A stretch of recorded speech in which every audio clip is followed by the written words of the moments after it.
Pyramid masters అందరికీ ప్రణామాలు. ఈరోజు భక్తి అనే పదం తీసుకుందాం.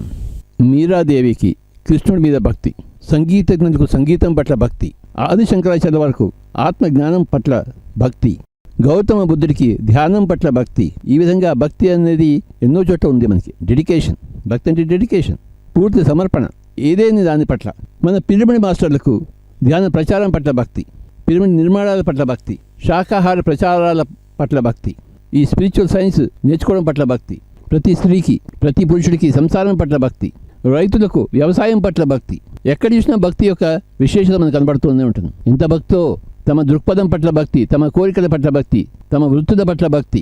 ఈ విధంగా మనం భక్తిని ఒక విశ్వరూపం చూస్తున్నాం ప్రతి చోట. ఒకానొక భక్తి యొక్క నిర్వచనం ఏమిటంటే స్వస్వరూపానుసంధానం భక్తి రీత్యభిధీయతే.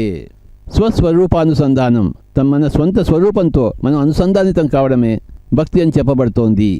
స్వస్వరూపానుసంధానం భక్తి రీత్యభిధీయతే. మన గురించి మనం తెలుసుకోవడమే భక్తి అని చెప్పబడింది ఇందులో.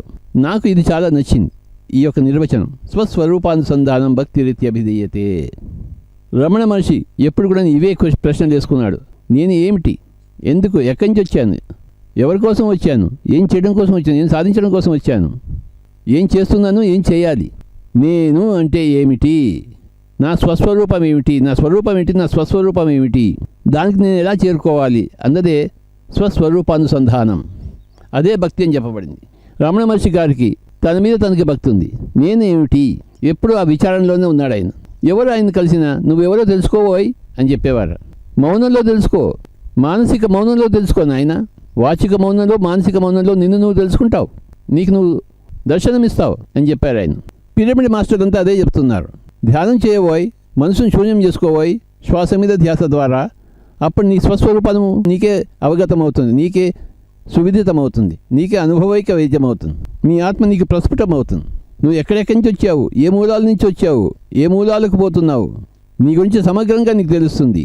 స్వస్వరూపానుసంధానం, ఇదే భక్తి నాయన అని చెప్తుంది పిరమిడ్ స్పిరిచువల్ సొసైటీ మూమెంట్. నువ్వు కూర్చోను, నీ పట్ల నీ భక్తిని పెంపొందించుకో.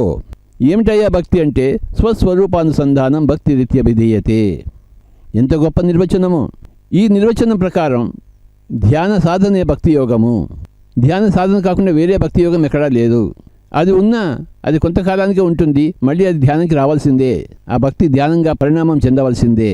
అందుకే భగవద్గీతలో చెప్పాడు శ్రీకృష్ణుడు, అర్జున నువ్వు యోగివికా నాయన, నీతో నువ్వు కలువు, నిన్ను నువ్వు తెలుసుకో, యోగివికా, నిరంతరము ధ్యాన సాధనలో ఉండు, అదే నీ భక్తి యోగం.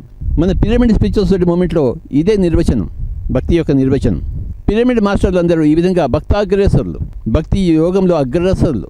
ఎప్పుడూ భక్తిలో ఉంటారు, ఎప్పుడు స్వస్వరూపానుసంధానంలో ఉంటారు. మన గమ్యము మనమే, మన గమనము మన వైపే. అదే భక్తి అంటే. మనమంతా మన శ్వాస దగ్గర మనం నేర్చుకుంటున్నాం. శ్వాసానుసంధానం ద్వారా మన స్వస్వరూపానుసంధానం కలుగుతుంది. ఆనాపానసతి ద్వారా స్వస్వరూపానుసంధానం. ఇదే భక్తి యోగము. పిరమిడ్ స్పిరిచువల్ సొసైటీ మూమెంట్ వారు చెప్తున్న మార్గం ఇది, భక్తి యోగము. స్వస్వరూపానుసంధానం భక్తి రీత్యభిధీయతే.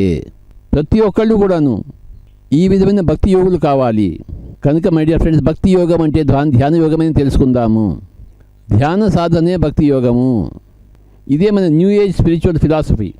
ధ్యాన సాధనే భక్తి యోగమని మనం కనుక్కున్నాము, పరిశీలించి తెలుసుకున్నాము, అధ్యయనం చేసి తెలుసుకున్నాము.